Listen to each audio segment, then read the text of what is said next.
पुस्तकालय कृष्ण भगवान के सर्वोच्च व्यक्तित्व अध्याय 34 विद्याधर ने मुक्त किया और दानव शंख का वध किया। एक बार की बात है, नंद महाराज के नेतृत्व में वृंदावन के चरवाहे शिवरात्रि समारोह का पालन करने के लिए अंबिकावन जाने की इच्छा रखते थे। रासलीला शरद ऋतु के दौरान की जाती थी और उसके बाद अगला बड़ा समारोह होली या डोलयात्रा समारोह होता है। डोलयात्रा समारोह और रासलीला समारोह के बीच शिवरात्रि नामक एक महत्वपूर्ण समारोह होता है, जिसे विशेष रूप से शैव या भगवान शिव के भक्तों द्वारा मनाया जाता है। कभी कभी वैष्णव भी इस समारोह का पालन करते हैं क्योंकि वे भगवान शिव को सबसे प्रमुख वैष्णव के रूप में स्वीकार करते हैं। लेकिन शिवरात्रि का कार्य नियमित रूप से भक्तों या कृष्ण के भक्तों द्वारा नहीं किया जाता है। परिस्थितियों में श्रीमद् भागवत में कहा गया है कि नंद महाराज और अन्य चरवाहे एक बार वांछित। इसका मतलब यह है कि वे नियमित रूप से शिवरात्रि समारोह नहीं देख रहे थे, लेकिन एक बार वे उत्सुकता से अंबिकावन जाना चाहते थे। अंबिकावन गुजरात प्रांत में कहीं है और कहा जाता है कि यह सरस्वती नदी पर स्थित है। फिर भी हमें गुजरात प्रांत में कोई सरस्वती नदी नहीं मिलती, हालांकि साबरमती नाम की एक नदी है। भारत में सभी बड़े तीर्थ स्थान गंगा, यमुना, सरस्वती, नर्मदा, गोदावरी और कावेरी जैसी अच्छी नदियों पर स्थित हैं। अंबिकावन सरस्वती के तट पर स्थित था और नंद महाराज और अन्य सभी चरवाहे वहां गए। वे बहुत भक्तिपूर्वक भगवान शिव और अंबिका के देवता की पूजा करने लगे। यह सामान्य प्रथा है कि जहां भी भगवान शिव का मंदिर है, वहां अंबिका या दुर्गा का एक और मंदिर होना चाहिए, क्योंकि अंबिका भगवान शिव की पत्नी है और पवित्र महिलाओं में सबसे श्रेष्ठ हैं। वह अपने पति की संगति से बाहर नहीं रहती है। अंबिकावन पहुंचने के बाद वृंदावन के चरवाहों ने सबसे पहले सरस्वती नदी में स्नान किया। यदि कोई किसी तीर्थ स्थान पर जाता है तो उसका पहला कर्तव्य स्नान करना और कभी कभी अपना सिर मुंडवाना होता है। वह पहला व्यवसाय है। स्नान के बाद उन्होंने देवताओं की पूजा की और फिर पवित्र स्थानों में दान का वितरण किया। वैदिक पद्धति के अनुसार ब्राह्मणों को दान दिया जाता है। वैदिक शास्त्रों में कहा गया है कि केवल ब्राह्मण और सन्यासी ही दान स्वीकार कर सकते हैं। वृंदावन के चरवाहों ने ब्राह्मणों को स्वर्ण आभूषणों और सुंदर मालाओं से अलंकृत गायें दी। ब्राह्मणों को दान दिया जाता है क्योंकि वे किसी व्यावसायिक पेशे में नहीं लगे होते हैं। जैसा कि भगवत गीता में वर्णित है, वे ब्राह्मणवादी व्यवसायों में लगे हुए हैं, अर्थात उन्हें बहुत सीखा जाना चाहिए और तपस्या करनी चाहिए। उन्हें न केवल खुद सीखना चाहिए, बल्कि उन्हें दूसरों को भी सिखाना चाहिए। ब्राह्मण केवल ब्राह्मण होने के लिए नहीं है, उन्हें अन्य ब्राह्मणों को भी बनाना चाहिए। यदि कोई ऐसा व्यक्ति मिलता है जो ब्राह्मण का शिष्य बनने के लिए सहमत होता है, तो उसे भी ब्राह्मण बनने का मौका दिया जाता है। ब्राह्मण हमेशा भगवान विष्णु की पूजा में लगे रहते हैं, इसलिए ब्राह्मण सभी प्रकार के दान को स्वीकार करने के पात्र हैं। लेकिन अगर ब्राह्मणों को अधिक दान मिलता है, तो उन्हें इसे विष्णु की सेवा के लिए वितरित करना होगा। इसलिए वैदिक शास्त्रों में ब्राह्मणों को दान देने की सिफारिश की गई है, और ऐसा करने से भगवान विष्णु और सभी देवताओं को प्रसन्न किया जाता है। तीर्थयात्री स्नान करते हैं, देवता की पूजा करते हैं और दान देते हैं। उन्हें एक दिन उपवास करने की भी सलाह दी जाती है। उन्हें किसी तीर्थ स्थान पर जाना चाहिए और वहां कम से कम 3 दिनों तक रहना चाहिए। पहला दिन उपवास में बिताया जाता है और रात में वे थोड़ा पानी पी सकते हैं क्योंकि पानी से उपवास नहीं टूटता। नंद महाराज के नेतृत्व में चरवाहों ने वह रात सरस्वती के तट पर बिताई। उन्होंने पूरे दिन उपवास किया और रात में थोड़ा पानी पिया। लेकिन जब वे आराम कर रहे थे, तो पास के जंगल से एक बड़ा सर्प उनके सामने आया और नंदा महाराज को भूख से निगलने लगा। नंदा बेबसी से चिल्लाया, मेरे प्यारे बेटे कृष्ण, कृपया आओ और मुझे इस खतरे से बचाओ। यह सर्प मुझे निगल रहा है। जब नंद महाराज मदद के लिए चिल्लाए, तो सभी चरवाहों ने उठकर देखा कि क्या हो रहा है। उन्होंने फौरन जलती हुई लकड़ियों को उठाया और सांप को मारने के लिए उसे पीटना शुरू कर दिया। लेकिन जलती हुई लकड़ियों से पीटे जाने के बावजूद नाग नंदा महाराज को निगलना छोड़ने वाला नहीं था। उस समय कृष्ण दृश्य पर प्रकट हुए और अपने चरण कमलों से सर्प को स्पर्श किया। कृष्ण के चरण कमलों के स्पर्श के तुरंत बाद सर्प ने अपने सरीसृप शरीर को त्याग दिया और विद्याधर नामक एक बहुत ही सुंदर देवता के रूप में प्रकट हुए। उसकी शारीरिक बनावट इतनी सुंदर थी कि वह पूजनीय प्रतीत होता था। उसके शरीर से तेज निकल रहा था और उसे सोने का हार पहनाया गया था। उन्होंने भगवान कृष्ण को प्रणाम किया और बड़ी विनम्रता के साथ उनके सामने खड़े हुए। कृष्ण ने तब देवता से पूछा, आप एक बहुत अच्छे देवता प्रतीत होते हैं और भाग्य की देवी द्वारा कृपा की जाती है। आपने ऐसा घिनौना काम कैसे किया कि आपको सर्प का शरीर मिला? तब देवता ने अपने पिछले जीवन की कहानी सुनाना शुरू किया। मेरे प्रिय भगवान, उन्होंने कहा, मेरे पिछले जन्म में मेरा नाम विद्याधर था और मेरी सुंदरता के लिए दुनिया भर में जाना जाता था। क्योंकि मैं एक प्रसिद्ध व्यक्तित्व था, मैं अपने हवाई जहाज में हर जगह यात्रा करता था। यात्रा के दौरान मैंने अंगिरा नाम के एक महान ऋषि को देखा। वह बहुत बदसूरत था और क्योंकि मुझे अपनी सुंदरता पर बहुत गर्व था, मैं उस पर हंसा। इस पापपूर्ण कृत्य के कारण मुझे महान ऋषि द्वारा नाग का रूप धारण करने की निंदा की गई थी। उद्धरण चिन्ह। यहाँ यह ध्यान रखना चाहिए कि कृष्ण द्वारा अनुग्रहित होने से पहले एक व्यक्ति हमेशा भौतिक प्रकृति के गुणों के अधीन होता है, चाहे वह भौतिक रूप से कितना ही ऊंचा क्यों न हो। विद्याधर भौतिक रूप से श्रेष्ठ देवता थे और वे बहुत सुंदर थे। उन्होंने एक महान भौतिक स्थिति भी धारण की और हवाई जहाज से सभी जगह यात्रा करने में सक्षम थे। फिर भी उन्हें अपने अगले जीवन में एक नागिन बनने की निंदा की गई। किसी भी भौतिक रूप से उन्नत व्यक्ति को जीवन की एक घृणित प्रजाति की निंदा की जा सकती है यदि वह सावधान नहीं है। यह एक भ्रांति है कि मानव शरीर में पहुंचने के बाद कभी भी पतित नहीं होता है। विद्याधर ने स्वयं कहा था कि भले ही वह एक देवता थे, लेकिन उन्हें सर्प बनने की निंदा की गई थी। लेकिन क्योंकि उन्हें कृष्ण के चरण कमलों ने छुआ था, वे तुरंत कृष्ण भावनामृत में आ गए। हालांकि उसने स्वीकार किया कि अपने पिछले जीवन में वह वास्तव में पापी था। एक कृष्ण भावनाभावित व्यक्ति जानता है कि वह हमेशा कृष्ण के सेवक का सेवक है, वह सबसे महत्वहीन है, और वह जो कुछ भी अच्छा करता है वह कृष्ण और आध्यात्मिक गुरु की कृपा से होता है। देवता विद्याधर ने श्री कृष्ण से बात करना जारी रखा। क्योंकि मुझे अपने शरीर की उत्कृष्ट सुंदरता पर बहुत गर्व था, उन्होंने कहा, मैंने महान ऋषि अंगिरा की बदसूरत विशेषताओं का उपहास किया। उसने मुझे मेरे पाप के लिए शाप दिया और मैं एक सांप बन गया। अब मैं समझता हूं कि ऋषि का यह श्राप बिल्कुल भी श्राप नहीं था, यह मेरे लिए बहुत बड़ा आशीर्वाद था। यदि उन्होंने मुझे श्राप नहीं दिया होता तो मैं नाग का शरीर धारण नहीं करता और आपके चरण कमलों से लात नहीं मारता और इस प्रकार सभी भौतिक संदूषण से मुक्त हो जाता। भौतिक अस्तित्व में 4 चीजें बहुत मूल्यवान हैं। एक सभ्य परिवार में पैदा होना, बहुत अमीर होना, बहुत पढ़ा लिखा होना और बहुत सुंदर होना।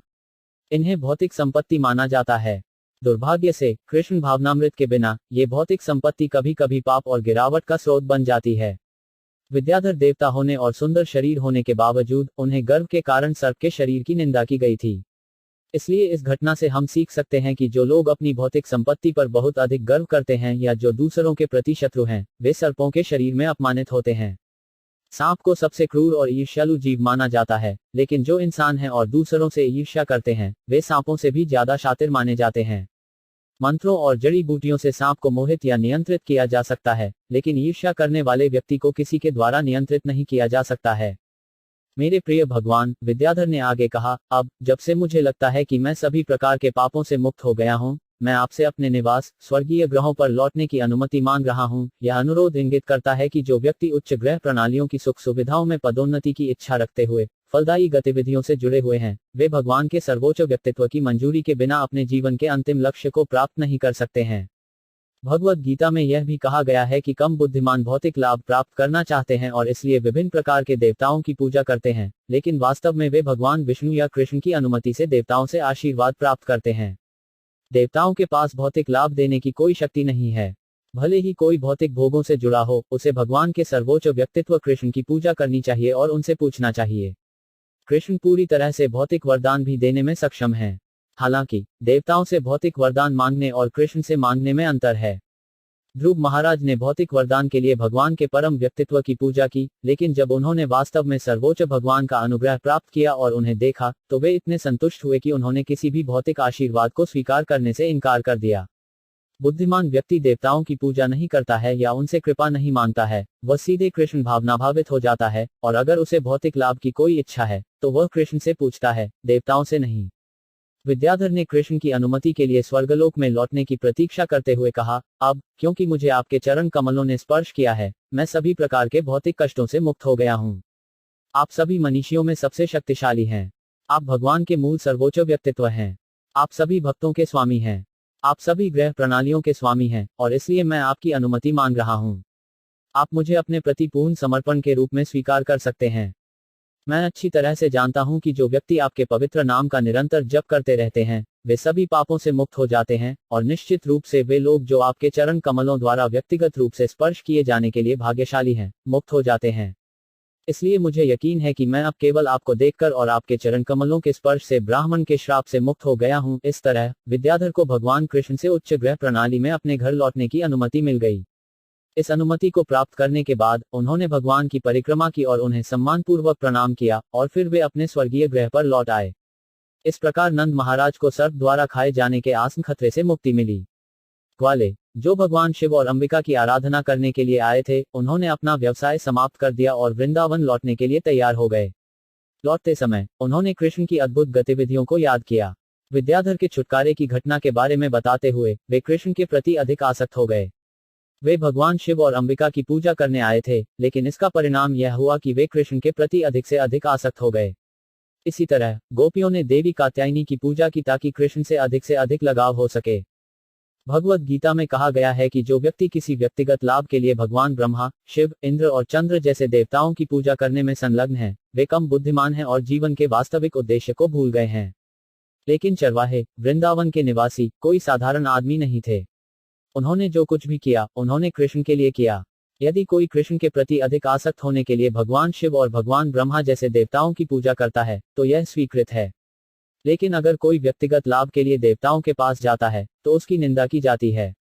इस घटना के बाद एक बहुत ही सुखद रात में कृष्ण और उनके बड़े भाई बलराम, जो अकल्पनीय रूप से शक्तिशाली हैं, वृंदावन के जंगल में चले गए। उनके साथ ब्रजभूमि की कन्याएं भी थीं, और वे अपनी संगति का आनंद लेने लगीं।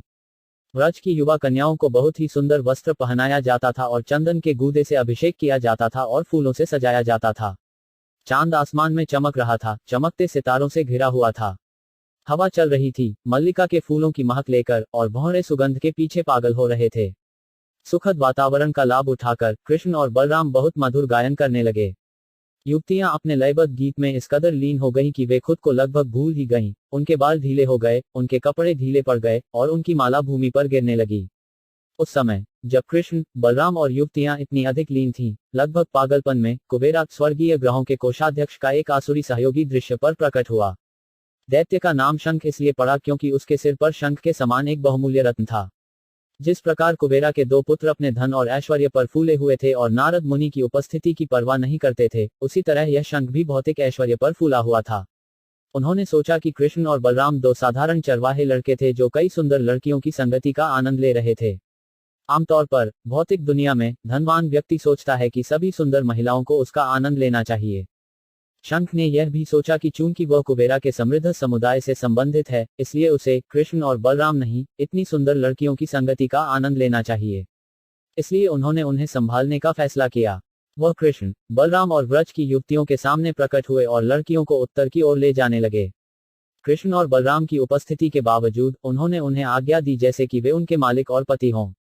शंख द्वारा जबरन छीन लिए जाने के कारण ब्रज की कन्याओं ने रक्षा के लिए कृष्ण और बलराम के नाम पुकारे। दोनों भाई अपने हाथों में शाला की लकड़ी के बड़े बड़े लट्ठे लेकर तुरंत उनका पीछा करने लगे। डरो मत, उन्होंने गोपियों को बुलाया। हम इस दानव को ताड़ना देने के लिए तुरंत आ रहे हैं। बहुत जल्दी वे शंखनाद पहुंचे। भाइयों को बहुत शक्तिशाली समझकर शंख ने गोपियों की संगति छोड़ दी और अपने जीवन के लिए डर से भाग गए। लेकिन कृष्ण ने उसे जाने नहीं दिया। उन्होंने गोपियों को बलराम की देखभाल के लिए सौंपा और जहां भी वे भागे, शंख का पीछा किया।